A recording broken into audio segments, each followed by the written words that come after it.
आइए क्वेश्चन देखते हैं। The frequency mu of an oscillating liquid drop may depends upon radius r of the drop, density rho of liquid, and the surface tension s of liquid as mu and the frequency equals to r to the power a, rho which is density to the power b, and s is the surface tension to the power c. The values of a, b and c respectively are. तो हमें क्या find करना है? Values of A, B and C की values find करनी है। तो सबसे पहले हम स्टेप बाय स्टेप जाएंगे। जो फ्रीक्वेंसी का डायमेंशन होता है वो होता है 1/t, यानी होता है -1 इन टी। ये होगा फ्रीक्वेंसी का डायमेंशन। उसके बाद रेडियस का डायमेंशन तो पता ही है, 1 इन लेंथ।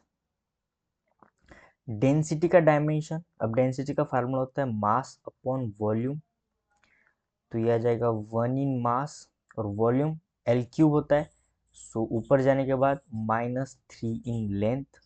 ये हो गया रो का डायमेंशन।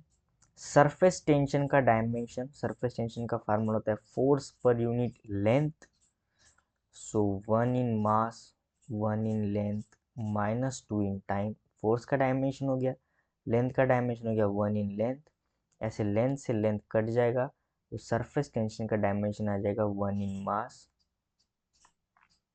-2 in time. तो आ गया सरफेस टेंशन का डायमेंशन।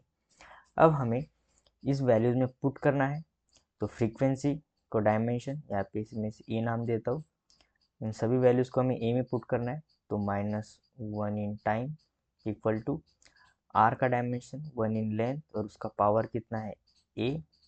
उसी तरह रो यानी डेंसिटी का डायमेंशन है 1 इन मास -3 इन टाइम, उसका पावर है बी।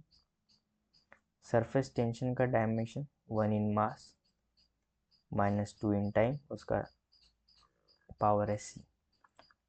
तो आइए सबसे पहले पावर को सॉल्व कर लेते हैं। बी लेंथ का आ जाएगा -3b, मास का आ जाएगा यहाँ पे सी आ जाएगा, यहाँ पे आ जाएगा 2c। जस्ट हमने पावर को इक्वेट किया अभी। अब हम बेस को सेम रखेंगे, पावर को ऐड करेंगे, आ जाएगा b + c। लेंथ आ जाएगा a -3b, टाइम आ जाएगा -2c।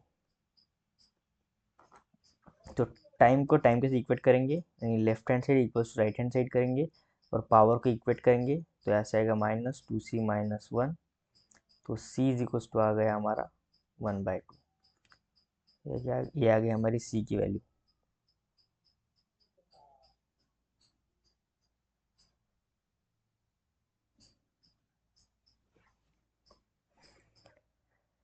अब मास के टर्म को इक्वेट करेंगे, b + इज इक्वल्स टू 0। क्यों? क्योंकि यहाँ पे देखो मास का टर्म है नहीं, तो हम मास को 0 मान के चलेंगे, यानी 0 इन मास। उसी तरह लेंथ का टर्म है नहीं, तो 0 इन लेंथ मान के चलेंगे।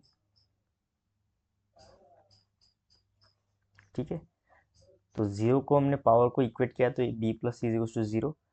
अब b और c का वैल्यू पता है हमें, अभी अभी हम निकाला है b + 1/2 equals to 0, so b यहाँ से आ जाएगा -1/2। और अब बचा a की value, so a -3b equals to 0 आएगा। l को इक्वेट किया हमने, l को l के साथ, सो a + 3/2 यहाँ से इक्वल्स टू 0 आ जाएगा, क्योंकि हमने b की वैल्यू पुट की है यहाँ पे, तो a आ जाएगा -3/2। तो ए, बी और सी तीनों की वैल्यूज हमें पता चल चुकी है।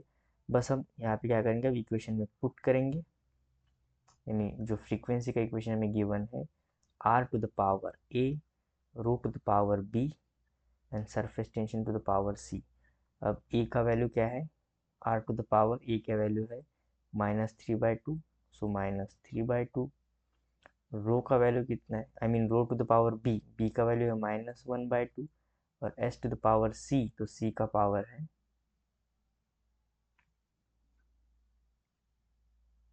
1/2। सो ऑप्शन कौन सा राइट हो रहा है यहाँ पे? ऑप्शन ए मैच कर रहा है, सो ऑप्शन ए हमारा राइट आंसर होगा।